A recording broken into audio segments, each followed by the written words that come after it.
হ্যাঁ স্যার। হ্যাঁ স্যার। শোনা যাচ্ছে। ওকে ওকে ওকে ওকে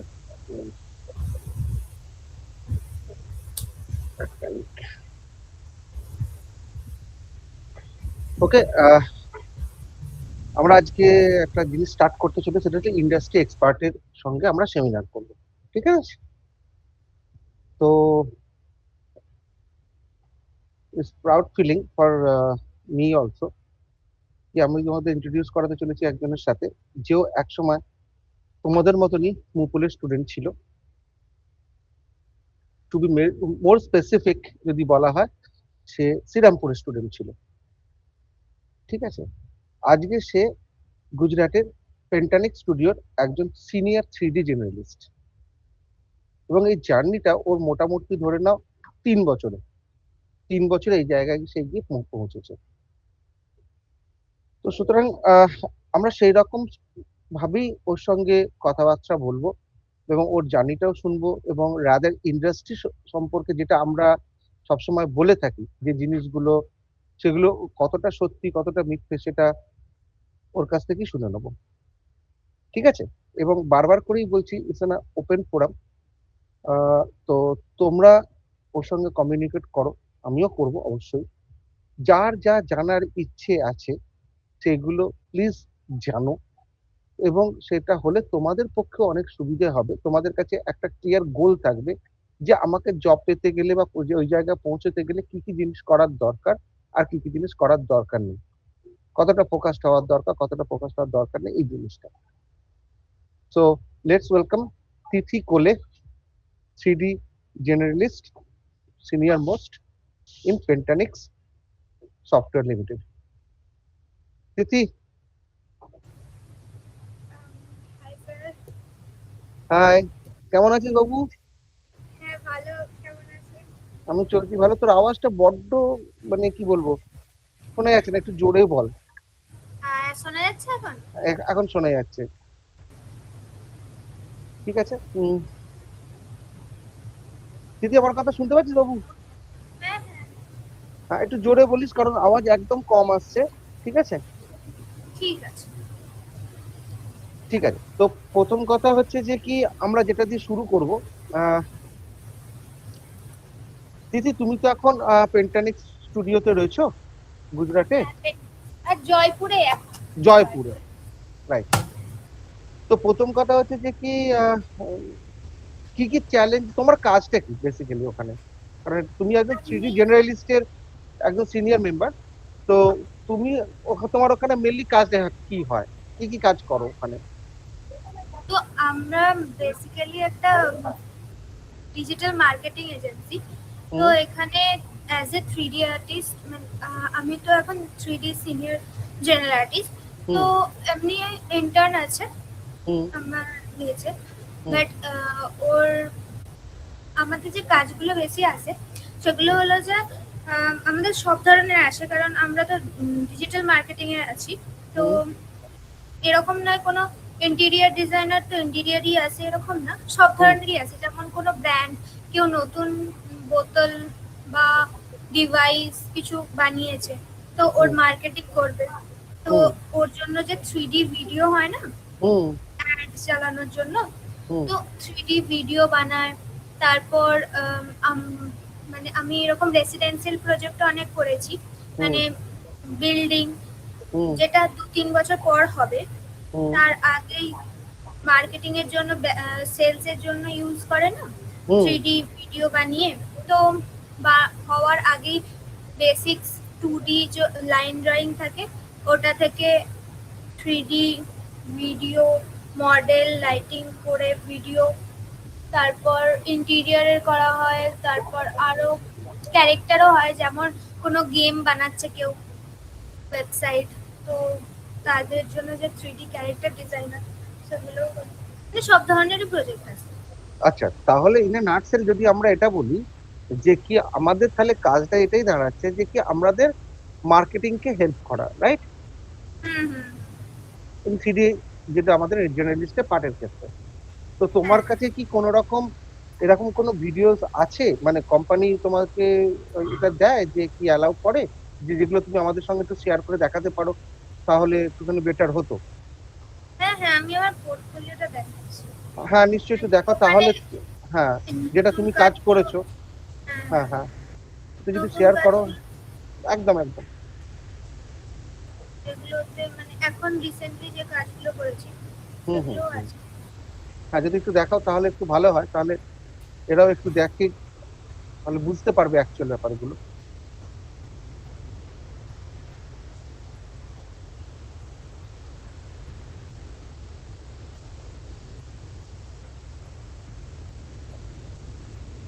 দেখা যাচ্ছে?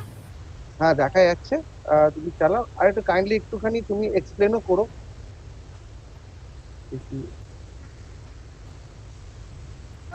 এখানে এটা আমার ওয়েবসাইট, এটা আমি বানিয়ে এই রিসেন্টলি আমি এই একটা ব্র্যান্ড আছে ইন্ডোরা বলে, ওটা রিসেন্টলি লঞ্চ করবে। মানে ওরা কপার বোতল বানায় মেনলি, তো ওর জন্য আমি এটা এখন বানাচ্ছি রিসেন্ট প্রজেক্ট। আর এটা আমার ওয়েবসাইট।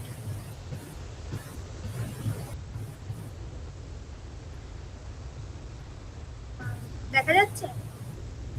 হ্যাঁ দেখা যাচ্ছে, দেখা যাচ্ছে। তো এটা আমার পোর্টফোলিও। তো এটার যে ওয়েবসাইটটা আছে এটাও আমি বানিয়েছিলাম। আচ্ছা তো এখানে এখানে প্রতিটা আলাদা আলাদা বানিয়েছি। এখানে হ্যাঁ। তোমার ইন্টেরিয়ার আছে, এখানে ইন্টেরিয়ার দেখাচ্ছি।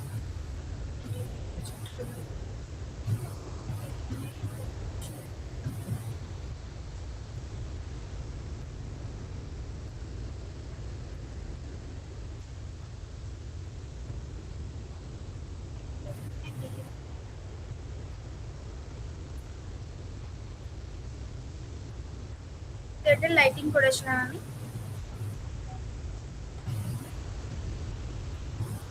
এটা আর একটা ভিউ। এগুলো সব মায়াতেই করেছো তো? হ্যাঁ হ্যাঁ, মায়া কখনো কখনো ব্লেন্ডার ইউজ করি। হ্যাঁ হ্যাঁ। মায়া তো আচ্ছা। তারপরে এটা হোয়াইট ভিউ আছে এটা। হুম। কোম্পানি কি তোমাকে এইগুলো যখন করো সেগুলো কি তোমাকে এরকম বলে দেয় যে কি কিরকম চাইছে, বা কোনো রেফারেন্স দেয়? হ্যাঁ মানে কখনো কখনো কি হয় যে হুম। কোনো কোনো প্রজেক্টে এরকম হয় যে জিনিসটা তৈরি হয়নি। হ্যাঁ তো ঠিক। যখন জিনিসগুলো তৈরি হয় না তখন ওর জাস্ট 2D লাইন ড্রয়িং থাকে। হ্যাঁ। হ্যাঁ, দেখাচ্ছি কেমন হয়। আচ্ছা হ্যাঁ একটু দেখো। হুম।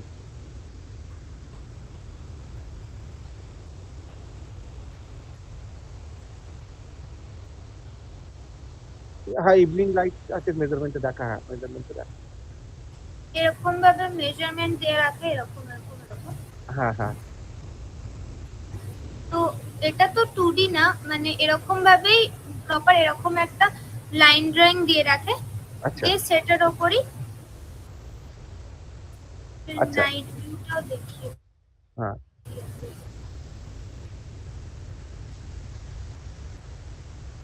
হুম।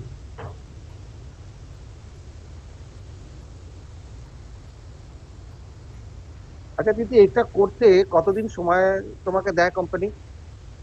ক্লায়েন্ট কতদিন দেয়? এবার ক্লায়েন্ট যদি মানে সবকিছু রেডি থাকে, মানে হুম ফাইল মেজারমেন্ট সবকিছু যদি রেডি থাকে, হুম। তো 1 উইক মতো লাগে, 1 উইক। আচ্ছা, 1 উইকের ভেতরে তোমাকে পুরো মডেলটা তৈরি করে টেক্সচার করে লাইট করে ওকে পাঠাতে হয় ফার্স্ট রিভিউর জন্য, রাইট? হ্যাঁ হ্যাঁ। আচ্ছা আচ্ছা। হ্যাঁ সুকন্যা বলো, বলো। বলছি মায়াতে তো কাজ করছি, কিন্তু মায়া মানে রেন্ডার গুলো এনেছে, কিন্তু আমরা করার কাজ চেষ্টা করি, মানে রিয়েলিস্টিক ব্যাপারটা এতটা আসে না লাইটিং করার পরও। তুমি কোন ব্রাঞ্চের স্টুডেন্ট? মানে যেহেতু দিদি বল, হুম। আমি বলো। চৌরঙ্গি। হ্যাঁ বলে দিচ্ছি, নিশ্চয়ই। হ্যাঁ মানে রেন্ডার করলে বলছে মায়াতেই করেছে, কিন্তু হ্যাঁ, লাইটিং দিলেও মানে দেখেছি ওই এইরকম ফিনিশিং আসে না। এরকম ফিনিশটা আসে না। ঠিক আছে। হুম। ঠিক হ্যাঁ আছে। সেটা। তিথি ম্যাডাম, ঠিক আছে, তুমি এবার একটুখানি এক্সপ্লেন করো যে কি, যেটা আমাদের সুপর্ণা বললো যে কি, সত্যি কথা এটা অনেকেরই এটা ধারণা যে কি মায়াতে যে আমার রেন্ডারটা করলো, এই যে ফিনিশটা তোমার কাছে এসছে, ঠিক আছে, এত নিট অ্যান্ড ক্লিন, এত লাইটিং এর যে, যেটাকে আমরা সিনেমাটোগ্রাফি বলি, এত সুন্দর যে ফিনিশটা এসছে, ঠিক আছে, স্টুডেন্ট যখন প্রজেক্ট করে তখন এতটা ভালো প্রজেক্ট আসে না, এটাতেই থাক, ঠিক আছে। তো তো এর এটার আমি পেছনে এর পেছনে কি রহস্য আছে একটুখানি তুমি যদি মানে শেয়ার করো। কারণ আমি অনলি মায়া ইউজ করি না, মানে আগে তো আমি মায়া ইউজ করতাম, হুম। কিন্তু যত এক্সপিরিয়েন্স বাড়ে তত লোকের, মানে যত লোক হয় না আউটসাইডে, সবার এক্সপেকটেশনও বেড়ে যায়। হ্যাঁ, তো যত এক্সপিরিয়েন্স বাড়ে ধীরে ধীরে আলাদা আলাদা সফটওয়্যার এক্সপ্লোর করতে থাকি, কি হ্যাঁ এইটাও হয় এটাও হয়। যেমন আমি এখন রিসেন্টলি ব্লেন্ডার প্রচুর ইউজ করছি। হুম, হুম। তো এরকম না যে ব্লেন্ডার খুব একটা মানে হ্যাঁ ব্লেন্ডারও ঠিকঠাক আছে, কিন্তু মায়াতে লাইটিং বেশি ভালো ব্লেন্ডারের থেকে। কিন্তু ব্লেন্ডারে কি হয়, ওটার লাইটিংটা তাড়াতাড়ি হয়ে যায়, কিন্তু মায়ার থেকে মায়ার যে ভিরে ইউজ হয়, ভিরেতেও খুব ভালো লাইটিং হয়। তারপর হুম। আলাদা আলাদা রেন্ডার সফটওয়্যার আছে যেখান থেকে লাইটিং ভালো হয়। কিন্তু এই যে লাইটিংটা না, এই লাইটিংটাও মায়াতে আনা যায়, শুধু ওর একটাই সব থেকে বড় জিনিস লাইটিং আচ্ছা করার, ওটার একটাই হলো যে টেক্সচার, যে এটার যে প্রতিটা জিনিসের টেক্সচার, এই যে পর্দাটা এখানে, এই পর্দাটার টেক্সচার, তারপর এই দেওয়ালের টেক্সচার, যখন জিনিসগুলো প্লেন থাকে না তখন জিনিসগুলোর টেক্সচার গুলো খারাপ হয়ে যায়, মানে ওই টেক্সচারে যে রিফ্লেকশন আসে না, তার জন্য যে লাইটিং এর কোয়ালিটিটা খারাপ হয়ে যায়। যেমন এখানে যদি আমি একটা টেক্সচার ব্যাকগ্রাউন্ড দিয়েছি হোয়াইট কালারের, ওর জায়গায় যদি আমি একটা প্লেন হোয়াইট ব্যাকগ্রাউন্ড দিতাম, একটা ইমেজ টেক্সচার নিয়ে ওটার সাথে প্লেন হোয়াইট ব্যাকগ্রাউন্ড দিতাম, তাহলে কি হতো, ওটা দেখতে ভালো লাগতো কিন্তু ওটায় যে রিফ্লেকশনটা আসতো সেটা আসতো। যেমন এখানে টেক্সচার ব্যাকগ্রাউন্ডের জন্য এখানে যে ছোট ছোট ছোট ছোট ছোট ছোট লাইটের যে রিফ্লেকশনের জন্য শ্যাডো পড়েছে, হ্যাঁ এই জিনিসগুলো আসে শ্যাডো গুলো। তারপর এখানে যেমন আমি তাড়াহুড়োর মধ্যে করেছি বলে এখানে পাতায় টেক্সচার দিই, সেই জন্য এটা পুরো আনরিয়েলিস্টিক লাগছে, কিন্তু এখানে যদি আমি পাতায় টেক্সচার দিয়ে দিতাম আরো সুন্দর লাগতো এখানটা। তারপর এই যে ফ্যাব্রিক আছে, এই ফ্যাব্রিকটা আমি টেক্সচার পলিএভেন থেকে দিয়েছিলাম, 4K টেক্সচার, মানে পুরো টেক্সচারের ওর জন্য লাইটিং প্রচন্ড ভালোভাবে ম্যাটার করে। যে টেক্সচার যদি খুব হাই কোয়ালিটি, এটার প্রথম রেন্ডার প্রচন্ড খারাপ হয়, মানে একটা বেসিক লাইট আমি সেট করে নিই, যেমন এখান থেকে আমি একটা লাইট দিয়ে দিলাম, কোন লাইট দিয়ে দিলাম, একটা এনভায়রনমেন্ট লাইট হয়ে গেল, ওপর থেকে একটা এরিয়া লাইট দিয়ে দিলাম, এরকম ভাবে নর্মাল 3টে লাইট দিয়ে দিলাম, দিয়ে এই লাইট দেওয়ার পরে যে রিফ্লেকশনটা আসছে ভালো আসছে না, তখন ওর মধ্যে টেক্সচার গুলো চেঞ্জ করতে থাকি। যখন টেক্সচার গুলো চেঞ্জ করে করে করে করে তখন এই কোয়ালিটিটা আরো হাই হয়ে যায়। তারপর লাইটিং নিয়ে একটু থোড়া এটা ওটা, আর এইচডিআরআই প্রচন্ড ম্যাটার করে। এই যে বাইরের একটা ইমেজ জিনিসটাকে এত পরিমাণে রিয়েলিস্টিক লাগানোর চেষ্টা করে, মানে একটা ইমেজের জন্য জিনিসটা প্রচন্ড ভাবে রিয়েলিস্টিক লাগে। যেমন এটা একটা শুধুমাত্র ইমেজ আছে কিন্তু ওর জন্য জিনিসটা কত রিয়েলিস্টিক লাগছে। আর কি বলে এইচডিআরআই এর যে ইমেজটা থাকে না ওটা ঠিক আছে কিন্তু রিয়েলিস্টিক লাগে না, তার জন্য একটা আলাদা করে ইমেজ প্লেন সবসময়তে উইন্ডোজের আউটসাইডে লাগালে ভালো লাগে।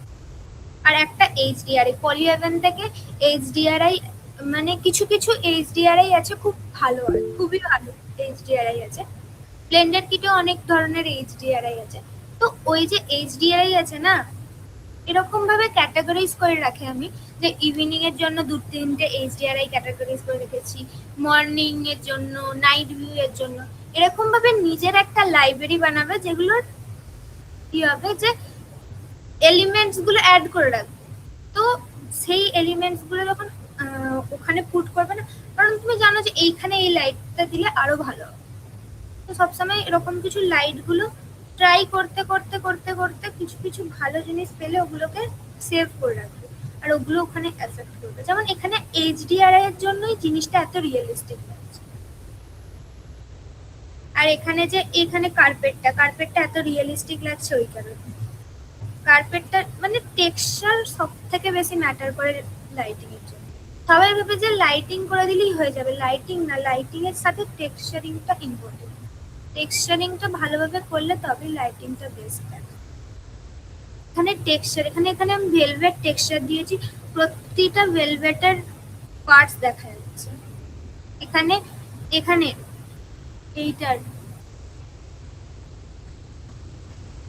এইটার প্রতিটা পার্টস দেখা যাচ্ছে এখানে। তো ওটাই হয় যদি যেমন প্রজেক্ট 2-তে ছিল।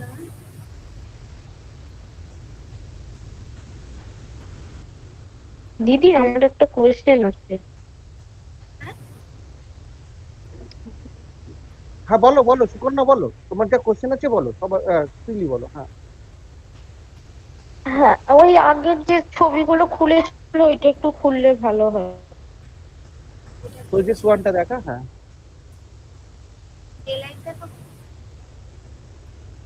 হ্যাঁ, এই যে লাইটটায় মানে এই জানলায় যে মানে এই কিছু বিটস রয়েছে, সেটা ছায়াটা যে ওই যে লাইন পড়েছে, আমি এরকম ছায়া মানে এরিয়া লাইট দিয়ে তৈরি করার চেষ্টা করেছিলাম। আমি দেখেছিলাম দেয়াল বা কিছু খুব কাছে থাকলে তবেই হচ্ছে, না হলে ওই ছায়াটা আসছে না অত দূর অব্দি, মানে ওইটুকু শার্প যে ওই যে সুন্দর ছায়াটা দিতে পারছে না। ওইটা কি করে করেছো? এই যে ছায়াটা না, এটা কি হয় এখানে এই যে বিম গুলো আছে না, ওটার মানে একটাই কারণেই ছায়াটা আসে। এই যে ভেতরের যে লাইটটা সেট করবে, হ্যাঁ, ভেতরের লাইটটা যদি ইন্টেন্সিটি বেশি থাকে তাহলে এই যে শ্যাডো কখনই আসবে। দেখ এদিকে থেকে বোঝা যাচ্ছে যে লাইটের ইন্টেন্সিটিটা কত কম। এইখানে এই যে টেবিলের নিচে দেখ কোনো লাইটই নেই, কারণ কি এখানে আমি ভেতরে বেশি ইন্টেন্সিটির লাইটই দিই। এই যে মেন লাইট এই সাইড থেকেই আসছে, সেই জন্য এই যে শ্যাডোটা পড়ছে। না প্রীতি, ও জিজ্ঞাসা করেছে যেটা, সেটা হচ্ছে যে কি বলতো, তুই এই যে লাইটটা ইউজ করেছিস বাইরে থেকে, ঠিক আছে, তুই এরিয়া লাইট ইউজ করেছিস না তুই ওটাকে বলে স্পটলাইট ইউজ করে বাইরে থেকে যে? হ্যাঁ বুঝতে পেরেছিস সুকন্যা? কখনো কখনো এরিয়া লাইটও খুব ভালো আছে, কখনো কখনো স্পটলাইটও ভালো আছে, কিন্তু আমি তো বলবো স্পটলাইটে সবথেকে বেশি ভালো আছে। তোমার জায়গাটা হচ্ছে এইটা, আর কিছুই না, ঠিক আছে? তুমি এরিয়া লাইটের বদলে তুমি স্পটলাইট ইউজ করো, তুমি যেটা চাইছো তুমি পেয়ে যাবে।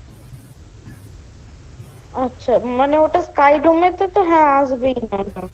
বুঝতে পেরেছো? জানলার বাইরে জানলার বাইরে স্পটলাইট দিয়ে সেই স্পটলাইটের যে টার্গেটটা সেটা দেয়ালে রাখবে, ঠিক আছে? তোমার অসুবিধা, তুমি করে দেখো, অসুবিধা হলে ওখানে তন্ময় স্যার আছে, তন্ময় স্যারকে বলবে, তোমাকে বুঝিয়ে দেবে। আর এই যে আর হচ্ছে এই যে আর একটা ছবি যেটা ওই যে মানে ল্যাম্পটা দেখাচ্ছিল ডিটেলসটা, ওই ছবিটা। এটা না, ওই যেটা ল্যাম্পটা থার্ডটা মনে হয়। না না এটা না, একদম লাস্টেরটা হবে নাকি? লাস্টেরটা না না, এটা নয়, যে ল্যাম্পটা একটু ক্লোজ দিয়ে। হ্যাঁ এটা এটা এটা এটা হ্যাঁ, ল্যাম্পটা একটু ক্লোজ দিয়ে। হ্যাঁ, এই ল্যাম্প প্লাস হচ্ছে এই যে মানে যে ল্যাম্পটাও তো ডিটেলসটা না হয় টেক্সচার ওরকম পেয়ে যাবো বাম ম্যাপ দিয়ে, কিন্তু এই যে তুমি বললে যে ফেব্রিকের যে ব্যাপারটা ওই সোফারই ওই কি বলে কিন্তু ওর যে একটা এই যে সেলাইয়ের দাগ গেছে, ওগুলো মানে টেক্সচার দিয়ে ম্যানুয়ালি করা, না ওগুলো একদম না রিয়েলিস্টিক না ব্যাপার? ম্যানুয়ালি না। বা যে সোফার একটু যে ভাঁজ ভাঁজ কাপড়ের হ্যাঁ এই যে কাপড়ের ভাঁজগুলো সোফার হালকা হালকা। হ্যাঁ এই ভাঁজটা যেটা আছে সেটা তো ম্যানুয়ালি করা। হ্যাঁ, কিন্তু এই যে সুতোর যে বলছে টেক্সচার, ওটা ম্যানুয়ালি করার দরকার নেই। ওটা পলি হেভেনে অনেক আছে টেক্সচার এরকম সুতোর, তো ওখান থেকে ডাউনলোড করে নিলেই হয়ে যাবে। না হলে কোনো ইমেজ ডাউনলোড করে সেটার ভালোভাবে হাইট ম্যাপ, বাম্প ম্যাপ সবকিছু দিলেই হয়ে যাবে। কিন্তু টেক্সচার ঠিক যে ওই যে ধার দিয়ে জোড়া সেলাইয়ের ওই যে উঁচু দাগটা গেছে, ওইটা মানে ঠিক যে ওই জায়গাতেই পড়বে, ওটা বসালে কি করে ওখানে? এই সুতোর এগুলো কি হয়েছে, হ্যাঁ। দেখ এটার না, এটা এটা এটা একটা বক্স নিয়ে, হুম, ওপরে হুম। এটা এই যে বেসটা করা প্রচন্ড ইজি। এটা দেখে মনে হচ্ছে শক্ত, কিন্তু না, এটা প্রচন্ড ইজি। এটা একটা বক্স নিলে, হ্যাঁ, বক্স হুম। নিয়ে উপর থেকে একটা বিট, বক্সটা নিয়ে একটা ক্লথ হুম। বলে মায়াতে একটা এফএক্স এ গিয়ে ক্লথ আছে, হুম। ওখানে গিয়ে ওটা ক্লথে জাস্ট পুট করে দিয়ে স্পেস দাবালি, ওটা এইভাবে প্রেসারটা ঠিকঠাক মেজার করে নিলে এরকম হয়ে যাবে। আর এই যে স্টেজগুলো, দাগগুলো, ভাঁজগুলো আছে, ওগুলো ক্লথ মেটেরিয়াল দিলেই ওতে এই ভাঁজগুলো চলে আসবে। আচ্ছা। আর এই যে বিটটা তারপরে আম, একটা ডাবল ক্লিক করে ওখানটা রাউন্ড নিয়ে ভেতরে ঢুকিয়ে দিলেই হলো। আচ্ছা। এটা করা এতটা না। ওটা এফএক্স, মায়াতে এফএক্স আছে, এফএক্সটা কেউ এক্সপ্লোর করে না, কিন্তু এফএক্স এ প্রচন্ড কিছু করা যায়। এফএক্স এ অনেক কিছু এলিমেন্ট হ্যাঁ, আছে। এফেক্স পার্টটা হ্যাঁ আমাদের সিলেবাসেরই, কিন্তু আমি কুশনটা তৈরি করেছি, কিন্তু এই সোফার সিট গুলো মানে কি মেজারমেন্ট করলে ওই শেপ আসবে ওটা জানা নেই। কুশনটা আমি একবার তৈরি করেছিলাম এটা বক্স দিয়েই হয়ে যায়। এফেক্টে। ওটা শুধু কুশনে যে আচ্ছা। প্রেসারটা আছে, ওই প্রেসারটা ওর থেকে একটু কম রাখবে। আচ্ছা। তারপর যদি কুশনের মতো এরকম বেশি ফুলেও যায় না, সেটা উপর থেকে জাস্ট বি প্রেস করে সফট সিলেকশন করে নামিয়ে দিলেই হয়ে যায়। ও। ও, আচ্ছা। সোফা তৈরি করা প্রচন্ড ইজি এরকম। আর কারোর কিছু বক্তব্য বা কারোর কিছু প্রশ্ন? দেখো ইটস ওপেন, ঠিক আছে, সবাই প্রশ্ন করো, যার যা তোমাদের কাছে যা যা ডাউট আছে, ঠিক আছে, সেগুলো প্লিজ ক্লিয়ার করো। বা তোমাদের যা কিছু জানার ইচ্ছা, ডাউট না থাকলে অনেক কিছু তো অনেক মানুষের অনেক জানার ইচ্ছা হয়, তো সেটাও তোমরা জেনে নিতে পারো। এটার টেক্সচারটার জন্য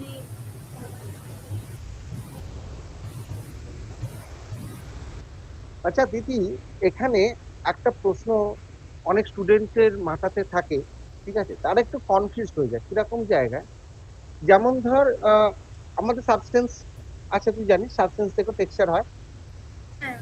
ঠিক আছে, আবার কিছু টেক্সচার যখন আমরা পলি হেভেন থেকেও করি, ঠিক আছে। অনেকের বক্তব্য এটা থাকে যে কি সাবস্টেন্স, ধর এই যে তুই ইন্টেরিয়ারটা বানিয়েছিস, ঠিক আছে, এই ইন্টেরিয়ারের ক্ষেত্রে ও যখনই ওরা পলি হেভেন থেকে টেক্সচার যদি আমরা নিয়ে ডাউনলোড করে যে পিভিআর মেটেরিয়াল যেটা আমরা করি, সেটা যদি করি, তাদের কাছে অনেকের সময় মনে হয় that is the wrong process, বা তার জন্য ঠিকঠাক না। না, এটা স্টুডেন্ট হিসেবে রং প্রসেস হতে পারে, কিন্তু যখন তোমরা ইন্ডাস্ট্রিতে চলে আসবে না, তো তোমায় ক্লায়েন্ট বলবে যে তোমায় 1 সপ্তাহের মধ্যে দিতে হবে, কি এটা এতদিনের মধ্যে করে দেবে, কারণ টাইম লাইনটা আনএক্সপেক্টেড হয়। তো তখন ক্লায়েন্ট এক্সপেক্ট করে যে জিনিসটা আমি যেটা চাই সেটাই যেন পাই। এবার তুমি কি করে করেছো জিনিসটা আমার দেখার দরকার।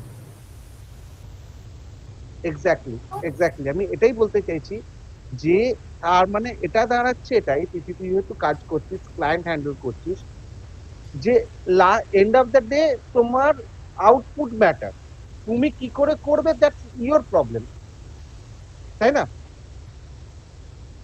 এবার কিছু কিছু জায়গায় যেগুলো হয় যে কপিরাইট ইস্যু চলে আসে, হুম হ্যাঁ, হুম কিন্তু কিছু কিছু অবজেক্ট বা মেটেরিয়াল এরকম হয় যেটা হুম, কপিরাইট করে না, ওরা মানে পাবলিকলি ওটা পোস্ট করে, হ্যাঁ তো ওটা তুমি ইউজ করতে পারো। তো এবার তুমি কপিরাইট ওয়ালা জিনিসগুলো অ্যাভয়েড করো, যেগুলো তোমাদের পাবলিকলি পোস্ট থাকে ওগুলো ডাউনলোড করে ওটার উপর তুমি মডিফাই করে জিনিসটা অন্যরকম করতে পারো। ঠিক, আশা করি। যেমন কি হ্যাঁ বলো, হ্যাঁ। যেমন কি এরকম মডেল করেছো, সবকিছু বানিয়েছো, দিয়ে তারপর সবকিছু বানানোর পর এটা বানাতে লাইটিং করতেই তোমার 2 দিন 3 দিন 4 দিন 5 দিন চলে গেছে, হ্যাঁ, হ্যাঁ কারণ এটার ডেডলাইন ছিল 3 দিন, ঠিক আছে। হ্যাঁ হ্যাঁ তো এবার যেটা বানাতে বানাতে চলে গেছে তাই, এবার তুমি যদি গাছগুলো, এই যে ছোট গাছটা, এই যে ছোট দুটো এ আছে, এই যে ছোট ছোট ডিটেলস গুলো যদি বানাও তাহলে কি হয় যে তোমার টাইম ওয়েস্ট হয়, তখন আর ওই জিনিসগুলো যেটা বেসিক জিনিস যেটা তুমি ডাউনলোড করে বা কোথাও থেকে কিচ্ছু পাবে না, সেটা তোমার বানাতেই হবে। কিন্তু ছোট ছোট যে ছোট নাটো জিনিসগুলো, সেগুলো অ্যাজ এ ডেকোরেশনের জন্য ইউজ করাই যেতে পারে। ঠিক। তার মানে যে কি তুমি সাবস্টেন্সে কি করো, কি তুমি পলিহেভেন বা যে সমস্ত আমাদের সাইট গুলো আছে যেগুলো থেকে আমরা করতে পারি সেখান থেকে কি করো, সেটা নিয়ে কোনো রকম ইন্ডাস্ট্রিতে কারোর কোনো মাথা ব্যথা নেই। আউটপুটই ম্যাটার করে। আউটপুট ম্যাটার্স, তাই তো? আচ্ছা, আমি না আচ্ছা, এটা জিজ্ঞাসা। পলিহেভেনের কি সাবস্ক্রিপশন তাহলে নেওয়া থাকে? কারণ ফ্রিতে ফ্রি তো ফ্রি ফ্রি কিছু পাওয়া যায় না, কিন্তু শুধু। ইন্ডাস্ট্রি। হ্যাঁ হ্যাঁ। আচ্ছা বল এটা বাবা, আর যে এদের বক্তব্য যে কি পলিহেভেন কি তাহলে সাবস্ক্রিপশন নিতে হয় প্রোডাকশনে, যে কারণ ফ্রিতে তো সবকিছু সব জিনিসটা পাওয়া যায় না। সাবস্টেন্স, এবার না না কোনো কোনো না না না না না সাবস্ক্রিপশন, পলিহেভেনে কি সাবস্ক্রিপশন নিতে হয়, মানে যে কোনো একটা পেড যখন আমরা যেখানে যাই সেখানে কি কোনো রকম? পলিহেভেনে ফ্রিতেও অনেক কিছু আছে। ওটা করলেই তো যথেষ্ট, তাই তো? হ্যাঁ হ্যাঁ, পলিহেভেনে ফ্রিতে অনেক টেক্সচার মডেল পাওয়া যায়, তারপর ইয়েতেও অনেক মডেল পাওয়া যায়। অনেক আছে, অ্যাম্বিয়েন্ট সিজি আছে, ঠিক আছে, কিছু টেক্সচার ডট কম আছে, এরকম প্রচুর আছে। আউটপুটটা বেস্ট, যেমন এটা আমি বানিয়েছিলাম দেখি। ক্লথের। হুম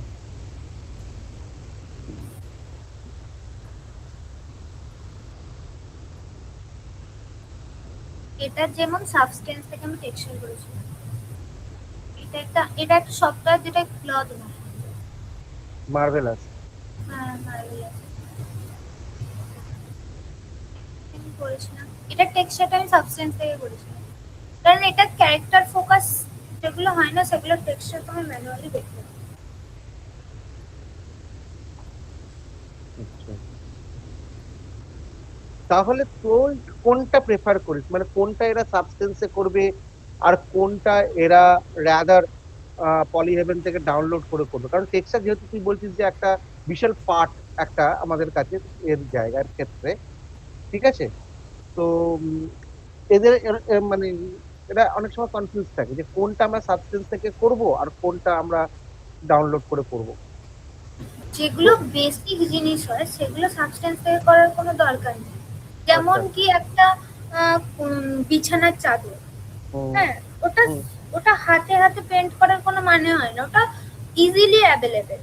কিন্তু কেউ যদি একটা কাস্টম ব্যাগ বানাচ্ছে, হ্যাঁ, হুম ওই ব্যাগের যে ডিজাইন, ওটায় হয়তো কিছু হ্যান্ড হ্যান্ড পেন্টেড কিছু বানানো আছে, হুম হ্যাঁ, হুম এবার ওটা যদি বেসিক হতো তাহলে ওটা তো ডাউনলোড করে করতো, কিন্তু যখন কাস্টমাইজেবল হয় না জিনিসগুলো, হুম সেগুলো ম্যানুয়ালি করতেই হয়। যেমন কেউ একটা ক্যারেক্টার বানাচ্ছে, হুম হ্যাঁ, বেসিক টেক্সচার তো পাওয়াই যায় ডাউনলোড, কিন্তু ও চাইছে যে ওখানে আরো কলার বোন শার্প করবো, ব্লাশ দেবো, আরো বেশি এ করবো, হেয়ার গুলো আরো এ করবো, তখন কি হয় ওগুলো তোমার ম্যানুয়ালি করতে হবে।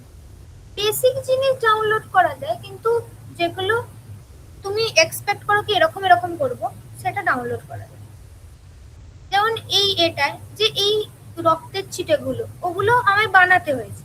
এটার যে বেসিক সুতোর সেলাইগুলো, ওগুলো আমি ডাউনলোড করে নিয়েছি, কিন্তু এই যে ছিটেগুলো এগুলো বানাতে হয়েছে। তো এটাই হলো ব্যাপার, বেসিক জিনিসগুলো ডাউনলোড করা যায়, কিন্তু যে জিনিসগুলো ম্যানুয়ালি করতেই হয়, যেগুলো তুমি এক্সপেক্ট করো কি হ্যাঁ এটা করলে আরো ভালো হবে। আচ্ছা, তার মানে আহ, তোমার কথা অনুযায়ী যদি আমার কাছে যে কোনো প্রপস যদি থাকে, প্রপস এর উপরে আমরা সাবস্টেন্স দিয়ে যাব, ঠিক আছে। কিন্তু যেগুলো যেমন ধরো ওয়াল বা র্যাদার বিছানার চাদর যেটা তুমি বলছো, সেসব হুম জায়গা হলে আমরা পিভিআর মেটেরিয়াল মানে ওখান থেকে আমরা ডাউনলোড টেক্সচার করে আমরা ইউজ করতে পারি, মানে অ্যাজ ইন্ডাস্ট্রি। হুম হুম। কারণ টাইমটা, যত কম টাইমে তুমি যত ভালো আউটপুট দেবে তত বেশি তোমার কাজের পক্ষে ভালো। আর কার কি কি প্রশ্ন আছে বলো, যার যা প্রশ্ন আছে প্লিজ, এটা তোমাদেরই জন্য বাবু। বলছি একটা বলেছিল না হ্যাঁ, ভিডিও পোর্টফোলিও, ভিডিও প্রোডাক্ট, এটা ভিডিওগুলো একটু দেখালে ভালো হয়। ভিডিও বলছিল না, ভিডিও। আচ্ছা আচ্ছা, ঠিক আছে, দেখি ওর কাছে ভিডিও যদি থাকে তো খুব ভালোই হয়। দেখতো বাবা, ভিডিও যদি থাকে ভিডিও একটু দেখা। ঠিক আছে, আমার কাছে হ্যাঁ হ্যাঁ হ্যাঁ। প্যান প্যান এটা আমি একটা জুয়েলারি কোম্পানির জন্য করেছিলাম। হুম।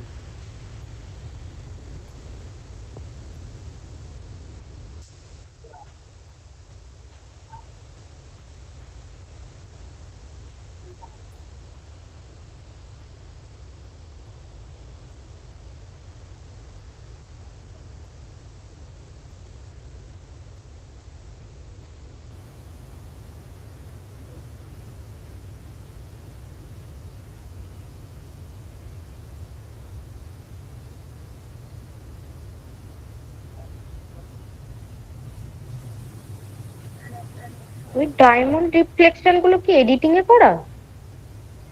কিছু কিছু না, এটা যে রিফ্লেকশনটা ছিল না সেটা মায়াবী আছে, ওটা কম লাইট করলে রিফ্লেকশনটা অটোমেটিক চলে যায়।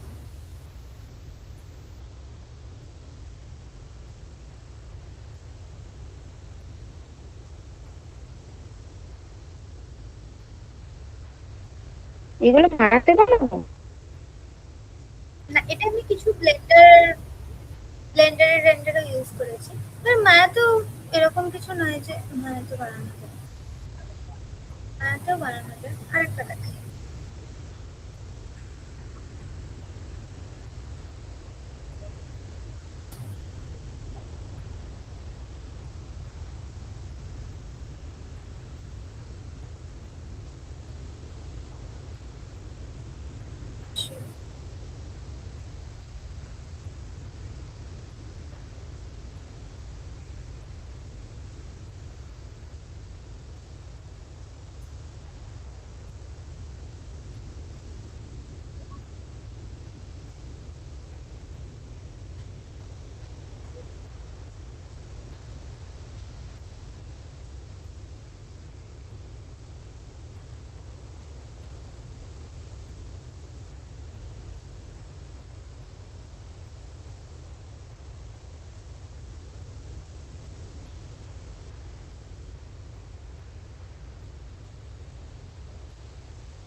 এগুলো কিসে বানিয়েছিস?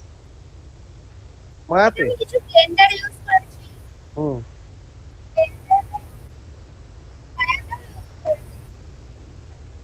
ব্লেন্ডারে মায়া ইউজ করেছিস? ব্লেন্ডার আসলে কি হুম।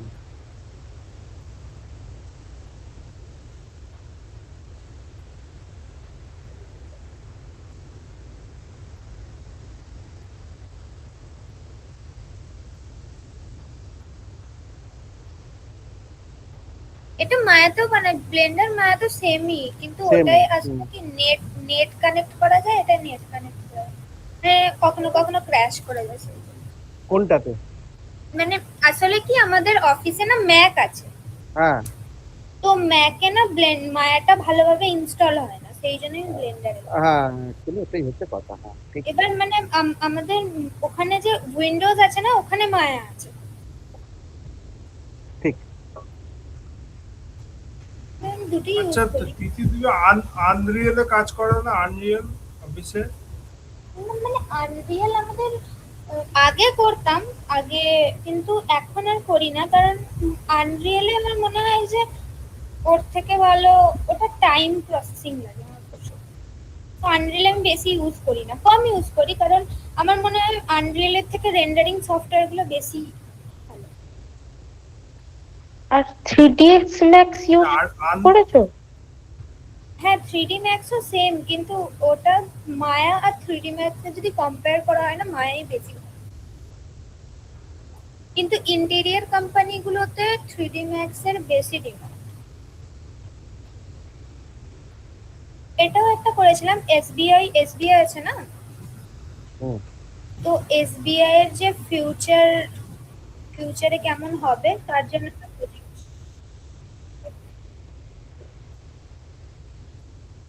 একটা লেআউট।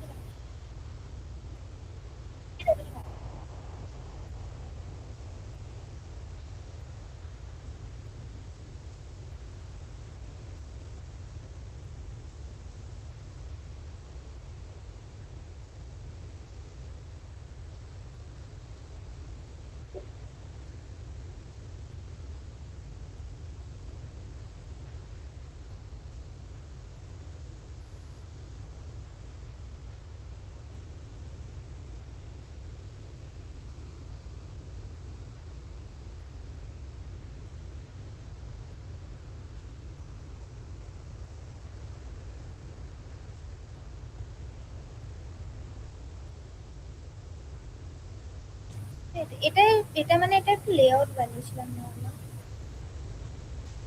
বলছি দিদি, মায়াতে যে ইন্টেরিয়র গুলো বানিয়েছো ওটা রেন্ডারের জন্য কি ওর সাথে ভিরেটা ইউজ করো? কারণ আনরয়েডে তো অনেকক্ষণই টাইম লাগে রেন্ডার হতে। হ্যাঁ, আর্নল্ডে মানে টাইম লাগে, তো ভিরে কানেক্ট করে কি, ভিরেতে অনেক ধরনের মেটেরিয়াল আছে যেগুলো ইউজ করলে মানে অনেক রিয়েলিস্টিক রেন্ডার আছে, যেটা আমি বলছিলাম টেক্সচারের উপর রেন্ডার কোয়ালিটি প্রচন্ড ডিপেন্ড করে। তো ওটা একটা ব্যাপার আছে, ভিরেতে অনেক তাহলে কি আনরয়েডে রেন্ডার করার জন্য ওই লেভেলের রিয়েলিস্টিক ব্যাপারটা কি আসছে না?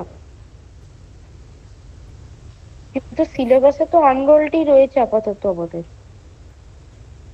মানে এটা যেগুলো রেন্ডার করছিলাম এগুলো আমি আর্নল্ডে করেছিলাম।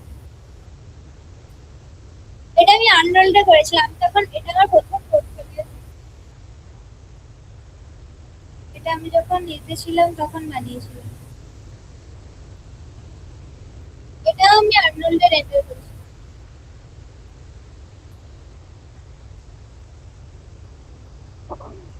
আচ্ছা তিথি, এখানে আমি তোকে একটা কথা জিজ্ঞাসা করি, ঠিক আছে? তুইও তো মুকুলেরই ছিলি, তুই যে সময়টা ছিলি সেই সময় কি আমরা আর্নল্ডই করেছি? হ্যাঁ, আর্নল্ড, এগুলো আর্নল্ডেরই এগুলো। ঠিক আছে। এইবার তোর ইন্ডাস্ট্রির চাহিদা অনুযায়ী তোকে কখনো কখনো শিফট হ্যাঁ, করতে হয়, ঠিক আছে? হ্যাঁ, আজকে তোর কাছে থাকছে হচ্ছে ভিড়ে, ঠিক আছে? দুদিন বাদে তোর কাছে আসবে হাইতি, ঠিক আছে? বা ব্রাজিল। তো এই সমস্ত জিনিস যেগুলো নতুন নতুন সফটওয়্যার ডিমান্ড যখন একটা কোম্পানিতে যায়, ঠিক আছে, সেই ক্ষেত্রে মানে কত, মানে তোমাকে নিজেকে শিখতে হয় নাকি না তুমি কিভাবে শিখেছো? আসলে আমার কথা বলা হচ্ছে এটাই, উদ্দেশ্য এটাই। এটা হলো যে দেখো, একটা একটা ব্যাপার আছে যে প্রতিটা কোম্পানি না একটা একটা সফটওয়্যার ইউজ করে। হ্যাঁ, এবার ওরা ওই সফটওয়্যারটা ইউজ হয়ে আসছে, ওদের পাইপলাইনে ওটাই আছে।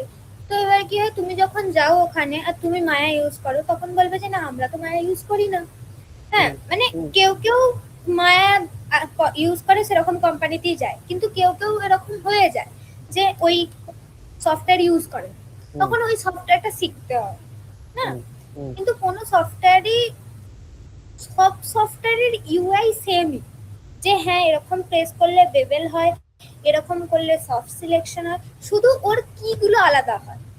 মানে আমরা যেমন মায়ায় বি প্রেস করে সফট সিলেকশন করি, সেটা ব্লেন্ডারে ও প্রেস করে করতে হয়।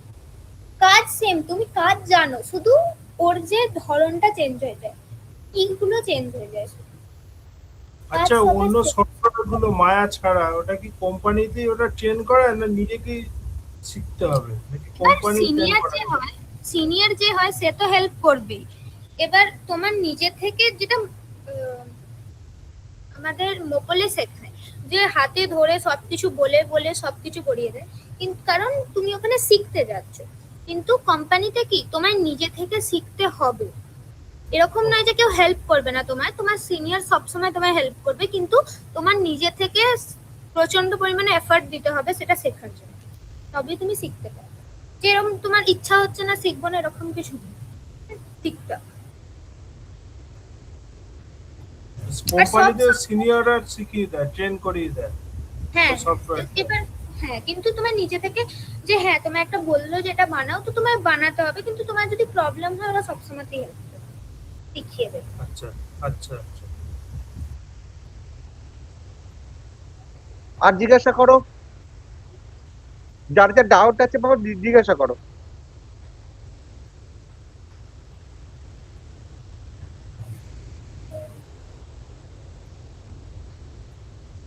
ঠিক আছে, এরা তো আর হ্যাঁ জিজ্ঞেস করবে তোমাদের না। তোমাদের হ্যাঁ, অফিসে কোনো তিথি, হ্যাঁ তোমাদের অফিসে মানে এআই ইউজ করে কোনো কাজ হয়? 3D কিছু এআই কিছু টুল ইউজ করো? এখন তো এআই চলে এসছে অ্যানিমেশনের সাথে। হ্যাঁ এআই, এআই সবাই ভাবে যে এআই একটা খুব খারাপ জিনিস, কিন্তু না, এআই একটা খুব ভালো জিনিস। তোমার কাজে অনেক হেল্প করে, অনেক অনেক পরিমাণে হেল্প করে। এআই খুব একটা ভালো জিনিস, যে হেল্প হয়ে যায়। মানে কোনো কোনো জিনিস আছে, যেমন এআই এখনো এতটা স্ট্রং নয় যে 3D কে রিপ্লেস করে দেবে, এত কিছু করে দেবে, এরকম কিছু নয়। যে এআই ছোটখাটো জিনিস করে দেয় যেটা তোমার কাজে সুবিধা হয়ে যায়। মানে যেমন হলো যে তুমি একটা ব্র্যান্ডের একটা বোতল আছে, হুম, ওই বোতলের তুমি ভিডিও বানাতে হবে, যে রিভিলিং ভিডিও হয় না, হ্যাঁ, হ্যাঁ। তো ওই রিভিলিং ভিডিও হবে। এবার কি হয় যে ভিডিও দেখাই আমি।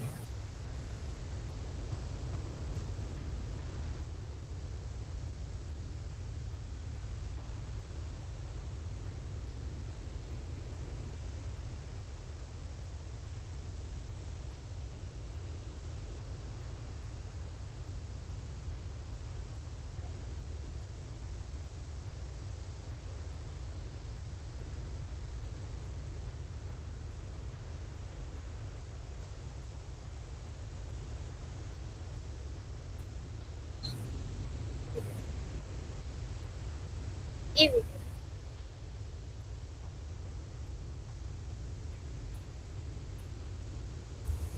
ও, এটা এআই ইয়ে করে বানানো?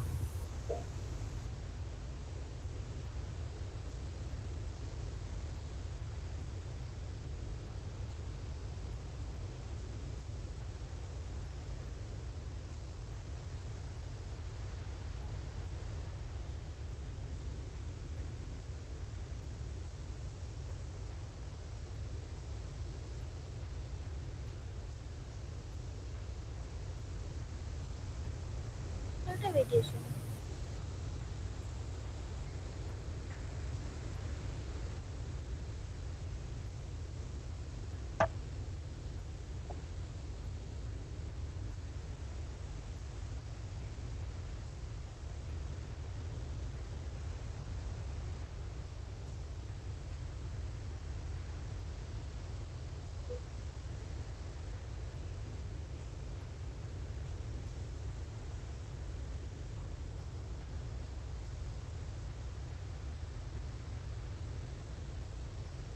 আচ্ছা, এতে যে ওয়াটারের পার্টটা রয়েছে, স্টিমুলেশনটা কি করে, মানে ওটা কি ওই এফএক্স এর পার্ট দিয়ে করা?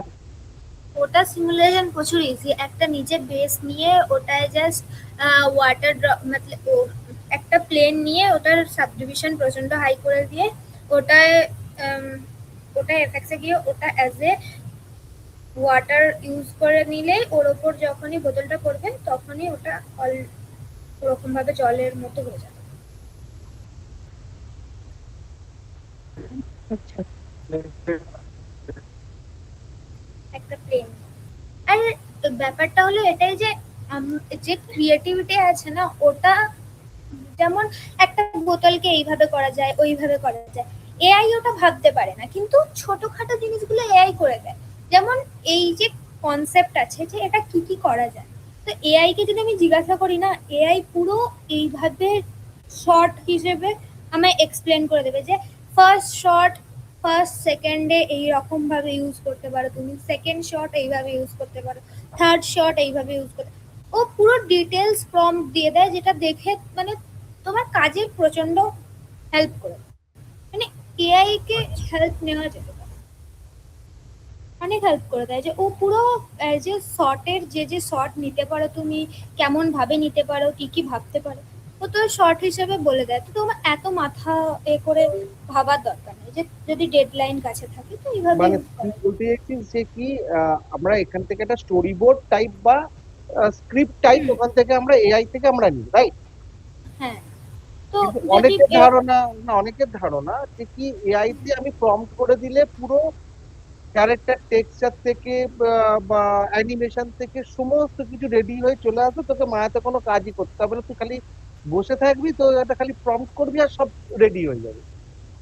হ্যাঁ, এরকমও আছে অনেক সফটওয়্যার হ্যাঁ। যে তোমায় ফটো দিলে ওটা ক্যারেক্টার বানিয়ে দেয়। তারপর হ্যাঁ। ম্যাক্সিমোতে গিয়ে, ম্যাক্সিমোতে কি সফটওয়্যারটা না, ওটা হুম। অ্যাডোবির আছে। হ্যাঁ, হুম। তো হুম। ওটাই গিয়ে তুমি ক্যারেক্টারটা দিলে ওটা অটোমেটিক রিড করে। আর ওটাই কিছু কিছু অ্যানিমেশনও আছে যেটা তুমি ইউজ করতে পারো, যেমন হাঁটা, ওয়াকিং, এটা ওটা সেটা। হুম। তো এটাই কি হয় যে হ্যাঁ, তুমি বেসিক জিনিস করতে পারো, কিন্তু যখন তোমায় কাস্টমাইজ করতে হয়, যে একটা এক্স্যাক্টলি। তোমায় ক্লায়েন্ট বলে দিল যে একটা মানুষ এসে বসবে আর ওই জিনিসটা দেখবে, হ্যাঁ হুম। দেখে বলবে ওয়াও খুব সুন্দর, কিন্তু এটা তুমি তোমার নিজে থেকেই করতে হবে তখন।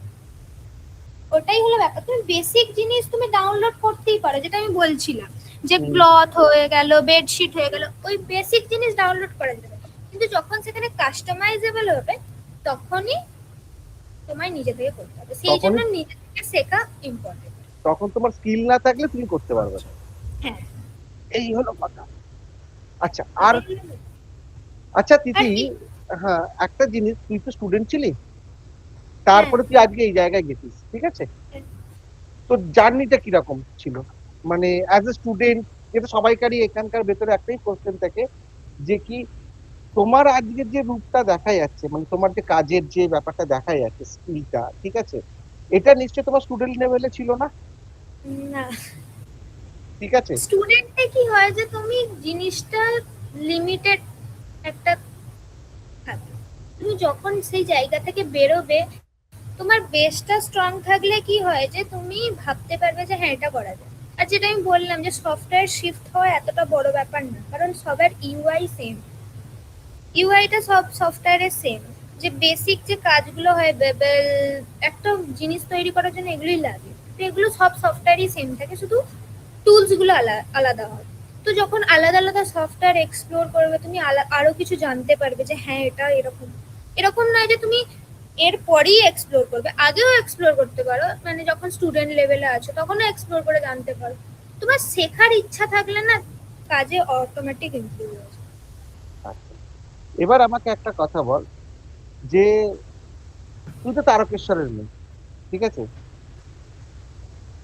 তো যতদূর আমি জানি যে কি বাড়ির একমাত্র মেয়ে, ঠিক আছে, তুই গুজরাটে হ্যাঁ, আছিস, জয়পুরে আছিস, ঠিক হ্যাঁ, আছে, হ্যাঁ, হ্যাঁ।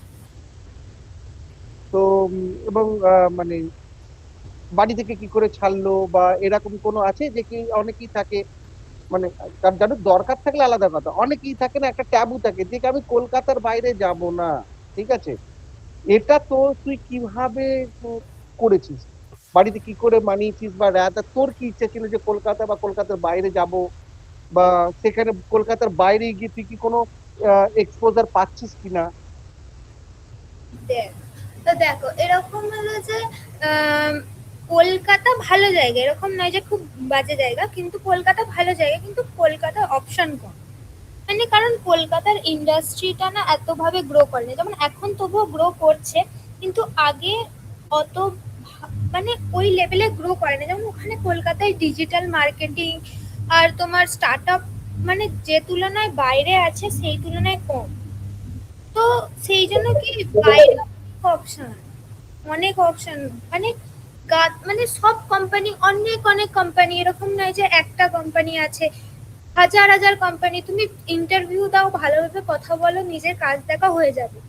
তারপর কি একটা সময় পরে তুমি যখন এক্সপিরিয়েন্স অনেক হয়ে যায়, তোমার স্যালারি অনেক গ্রো করে গেল, তুমি অনেক এক্সপিরিয়েন্স হয়ে গেল, 4-5 বছর ধরে বাইরে আছো, তারপরে তোমার কাছে একটা অপশন থাকে যে তুমি বাইরেতে যেতে পারবে, মানে কলকাতায় শিফট করে যেতে পারবে। কিন্তু তুমি যদি প্রথম থেকে কলকাতায় থাকো, পরে বাইরে শিফট করতে তোমার সমস্যা হবে। কিন্তু তুমি বাইরে অনেক বছর ধরে আছো, তখন তুমি সহজেই কলকাতার কোনো কোম্পানিতে ঢুকে যেতে পারবে। তো বোঝা এসে গেল। বাড়ির জন্য ওটাও ভালো একটা আচ্ছা, ব্যাপার। তোর আর আন্ডারে এখন, বাইরে তোর এখন স্যালারি, ইন্টার্নও রয়েছে, তোর তোর কাছে ইন্টার্নও আছে, বা অ্যাজ এ ফ্রেশার, তুইও তো একসময় ফ্রেশার ছিলি, আর আমাদের যারা স্টুডেন্টরা রয়েছে তারাও ফ্রেশারই, ঠিক আছে? তাহলে একজন সিনিয়র মোস্ট পার্সনের কাছ থেকে যখন তুই ইন্টারভিউ নিস, ঠিক আছে, টেকনিক্যালি তুই ফ্রেশারের কাছ থেকে কি কি জিনিস এক্সপেক্ট করিস, মানে মানে তাকে চাকরি দেওয়া যায়, বা কোন জিনিসগুলো তোর কাছে ইম্পর্টেন্ট বলে মনে হয়? একটা ফ্রেশারে কিভাবে নেব? হ্যাঁ, একটা ফ্রেশারের মানে জাজ কি করে করিস যখন তুই ইন্টারভিউ নিস? তখন তো তাদের পোর্টফোলিও দেখিস বা কি দেখিস, বা একটা ফ্রেশারের কাছ থেকে তোর কি এক্সপেকটেশন? তো ফ্রেশারে তো ফার্স্ট তো পোর্টফোলিও দেখে, যে পোর্টফোলিওটা স্ট্রং কিনা। যদি পোর্টফোলিও স্ট্রং হলো, ভালো, ঠিক আছে, এরকম হুম, নয় যে আমি দেখছি যে খুব একটা ভালো কাজ করে, কিন্তু যে ছোট কাজও যে ও করে সেটার মধ্যে কত পারফেকশন আছে। যেমন হয়তো ওর মডেলিং ভালো নয়, কিন্তু লাইটিং খুব ভালো করে। হুম, হ্যাঁ, তো হ্যাঁ হ্যাঁ, ঠিক আছে, মডেলিং পরে চেঞ্জ করা যাবে। তো আমি ওটা খুব ভালো লাগে যে কারোর মধ্যে যদি কাজ করার যে ওই পারফেকশনটা থাকে না, খুব ভালো। তারপরে তারপরে ইন্টারভিউয়ে সব থেকে যে জিনিসটা বেসিক দেখা হলো, সে কাজ করতে পারবে কি না, সে জিনিসগুলোকে বোঝে নেয় নাকি। মানে কেউ কেউ হয় যে না আমি করব না, আমি ভালো লাগছে না, এরকম নয়, যে সহনশীলতা যেটা হুম, হয় না, যে হুম, হ্যাঁ একে এটা বললেও করে নিচ্ছে, এটা বললেও করে নিচ্ছে, শেখার ইচ্ছা আছে, যদি দুদিন শেখানো যায় করে নেবে এই কাজটা। তো ওরকম ওই যে জিনিসটা যখন দেখে, বলে হ্যাঁ ঠিক আছে। কারণ সব কোম্পানি চায় হ্যাঁ অ্যাজ এ ফ্রেশার তো দেখাই যেতে পারে, তারপর যদি ভালো না হয় বার করে দেবো, এরকমই কোম্পানি ভাবে না। এবার তুমি 100 বার। ওই যে তুমি প্রথমে ঢুকে যে কতটা পরিমাণে হার্ড ওয়ার্ক করছো যদি দেখে কোম্পানি যে হ্যাঁ প্রচুর হার্ড ওয়ার্ক করছে, তখন হুম, সে তাকে লং টার্ম হিসেবে নিবে। প্রথম যে ঢুকেছো সেটাই হলো ইম্পর্টেন্ট, এই প্রথম কমার্স। আচ্ছা, একটা ফ্রেশারে, তুই যখন বাইরেই আছিস, জয়পুরে আছিস, মানে একটা ফ্রেশারে কতটা স্যালারি তারা এক্সপেক্ট করতে পারে বলে তোর মনে হয়? আমি 3DGর ক্ষেত্রেই বলবো, ম্যাক্সিমাম কতটা দিতে পারে, মিনিমাম কতটা দিতে পারে, মানে রেঞ্জটা। মিনিমাম মানে হ্যাঁ, হ্যাঁ মিনিমাম সবকিছু ডিপেন্ড করে। এবার তুমি যদি আগেই কোনো ছোটখাটো ইন্টার্নশিপ করেছো বা তোমার কাজের কোয়ালিটি প্রচন্ড হাই, হুম, তখন তোমার মিনিমাম 25 এরকম তো দিয়েই দেয়। তারপর যদি আরো ভালো হয় তখন 35, 30, 40 এরকমও দিয়ে দেয়। আচ্ছা। আর যদি তোর ধর, এটা হচ্ছে যে তাদের ক্ষেত্রে যাদের কাজের কোয়ালিটি খুব ভালো। হুম এবার দেখ, সবার কাছ থেকে তো কাজের কোয়ালিটি ভালো হবে এমনও তো জিনিস নয়। আমি এখানে দেখ, এই যে খুব ভালো কাজের কোয়ালিটি, তার পার্সেন্টেজ থাকে ধরে নিলাম 15%, হুম ঠিক আছে? মিডিল লেভেলের যে কাজের পরিমাণই আমি সবচাইতে বেশি, সেটা হয়ে যায় ধর 70 to 80%। এই যে মিড হুম লেভেলের যে কাজগুলো, মানে একটা স্টুডেন্ট লেভেল, ঠিক আছে, হুম স্টুডেন্ট লেভেলে, প্রেশার লেভেল, সেই ক্ষেত্রে কতটা হুম। কি হতে পারে? কারণ অনেক স্টুডেন্টের মাথায় এটা থাকে যে আমি কত টাকা বাইরে যেতেই পারি, আমার স্যালারি কত টাকা হওয়া উচিত। তো অ্যাজ এ ফ্রেশার না, সব হুম। অ্যাজ এ ফ্রেশার তোমার স্যালারি কমই হয়, হ্যাঁ, হুম। 15, 20, 30, 25 এরকমই হয়, এরকম 25-20 আশেপাশেই ঘুরতে থাকে, 20-30 এরকমই ঘুরতে থাকে। কিন্তু হুম। ব্যাপারটা হলো যে তারপর যখন তোমার 1 বছর হয়ে যায় না, তারপরে তুমি যখন কোম্পানি সুইচ করবে, মানে হুম। তোমার যদি হয় ওখানে 15 স্যালারি ছিল, যখন তুমি সুইচ করবে না 1 বছর পরে, তোমার ওটা 25 কি 30 হয়ে যাবেই। 25 তো হয়ে যাবেই অ্যাটলিস্ট, মানে 10,000, মানে 50% হাইক হয়ে যায় যখন তুমি ফার্স্ট অ্যাজ এ ফ্রেশার যদি তুমি জব চেঞ্জ করো,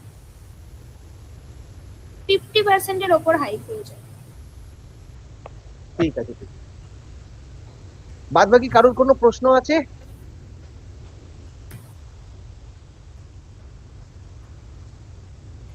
ওকে, থ্যাংক ইউ তিথি, তোমার এখন মূল্যবান সময়টা আমি তোমাদের সঙ্গে মানে নিলাম, এবং এত ইনফরমেশন দেওয়ার জন্য, এবং ফ্যান্টাস্টিক তুই ওটাকে ভালো করে গাইড করলি আমাদেরকে। ঠিক আছে, আরো বড় হ, আরো উন্নতি কর, আমি এটাই কামনা করি। ঠিক আছে, ভালো থাকিস বাবু। ঠিক আছে, হ্যাঁ, ঠিক আছে, ওকে, ওকে, চলো, tata, bye bye. Bye bye, bye. Bye, thank you all, thank you. Tata. Tata.